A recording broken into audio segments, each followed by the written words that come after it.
Salut à tous, alors aujourd'hui une petite vidéo de chimie amusante, voire physique amusante, si ça marche.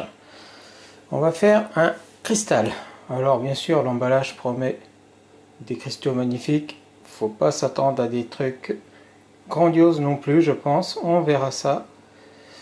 Par contre ça coûte quelques euros, 3 euros à peu près. Et dans cet emballage on a une petite notice en anglais et chinois, un petit récipient doseur dans lequel il va falloir mettre la poudre et 80 ml d'eau bouillante pour la dissoudre. La fameuse poudre.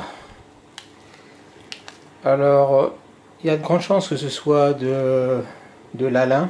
Alors l'alun c'est du sulfate d'aluminium qui est un antitranspirant mais qui cristallise aussi assez facilement. Et là, vu qu'on va faire une solution saturée en sel de sulfate d'aluminium, eh bien ça va faire des cristaux. C'est un peu comme lorsque vous enlevez l'eau des marais salants. Et puis il y a un petit substrat qui va se mettre au fond du bac. C'est certainement du gypse, enfin du plâtre avec un colorant qui va permettre de fixer les cristaux dessus. Et puis une touillette que vous aurez reconnue. Donc on commence par verser l'ensemble des cristaux dans le bac. Alors si vous faites ça avec des enfants, hein, prenez garde à qu'ils ne les avalent pas et qu'ils se lavent bien les mains après. C'est pas censé être toxique, mais bon.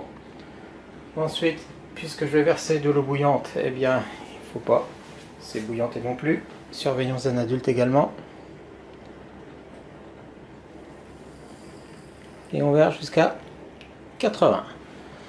Alors pourquoi de l'eau bouillante? Parce que les sels sont bien plus solubles lorsque le liquide est chaud.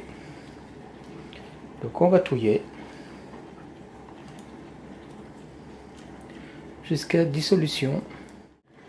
Et de ce que j'ai vu, on peut rendre ça un peu plus joli si on achète deux kits. On fait d'abord un premier cristal et on remet le cristal formé dans une deuxième solution pour faire grandir une deuxième fois les cristaux sur les cristaux. Ou alors vous achetez de l'alun et vous refaites une deuxième dose. Ensuite, il va falloir attendre un petit peu le temps que ça descende à vers 45 degrés. Pour ça, rien de tel qu'un thermomètre culinaire, à défaut un thermomètre médical, mais lavez-le bien après. Voilà, donc après à peu près 10 minutes, on est dans les 45 degrés. On va pouvoir maintenant immerger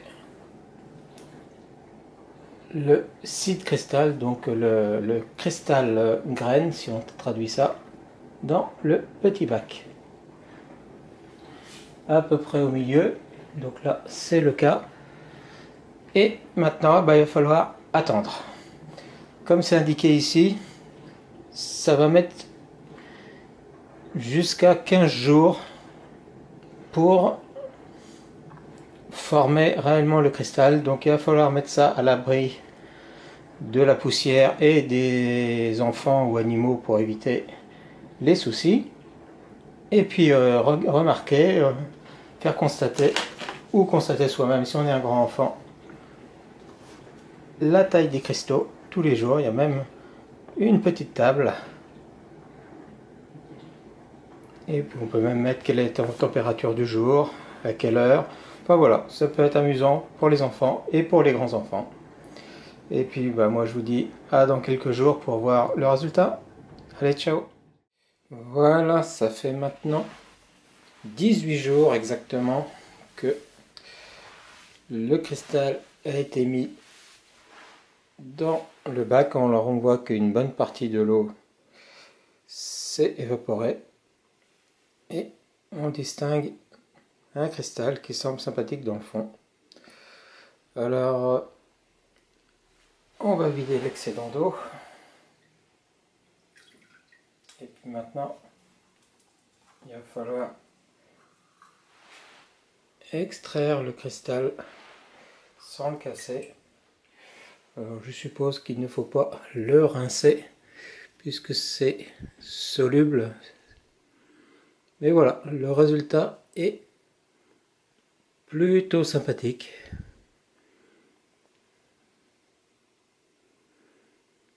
On va juste mettre ça sur un papier absorbant pour finir d'absorber l'excès d'eau. Alors voilà ce que ça donne en gros plan. Les cristaux sont transparents, mais le fait que la base soit bleue, eh bien ça donne des reflets bleus à tout ça. Et on voit bien que la forme des cristaux est carrée, pas hexagonale comme on a l'habitude de voir avec le cristal de quartz. Le gypse, visiblement,